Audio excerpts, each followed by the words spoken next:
അങ്ങനെ സുന്നികൾക്ക് നഷ്ടപ്പെട്ടത് മലബാറിന്റെ ആസ്ഥാനമായ കോഴിക്കോട് നഗരത്തിൽ സുന്നികൾ മുഹിയുദ്ദീൻ ശേഖ് തങ്ങളെ പേരിൽ സ്ഥാപിച്ചതും ആഴ്ചതോറും മുഹിയുദ്ദീൻ റാത്തീബ് ചൊല്ലി വന്നിരുന്നതുമായ മൊയ്തീൻ പള്ളി എന്നറിയപ്പെടുന്ന പാളയം മുഹിയുദ്ദീൻ ജുമാ മസ്ജിദ് വഹാബികളുടെ കൈകളിലെത്തി.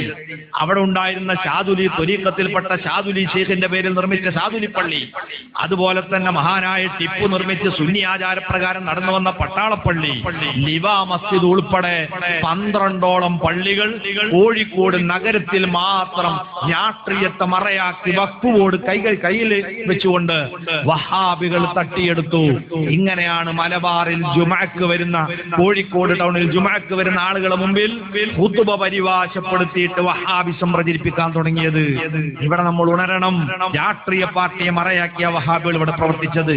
അതിനു മുമ്പ് അവർക്ക് വളരാൻ കഴിഞ്ഞില്ല.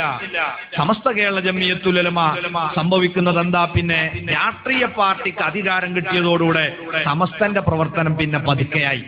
നമ്മൾ പരിശോധിക്കണം. 60-ൽ രാഷ്ട്രീയ പാർട്ടിക്ക് അധികാരത്തിൽ പങ്കാളിത്തം കിട്ടിയെങ്കിൽ പിന്നെ അത് മുതൽക്ക് സമസ്തക്ക് സമ്മേളനങ്ങളില്ല.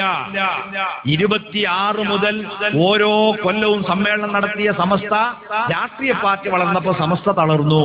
പിന്നെ 85-ലാണ് 60-ാം വാർഷിക സമ്മേളനം നടക്കുന്നത്. അതിന്റെ അടുത്ത സമ്മേളനമല്ല, അത് ഒരു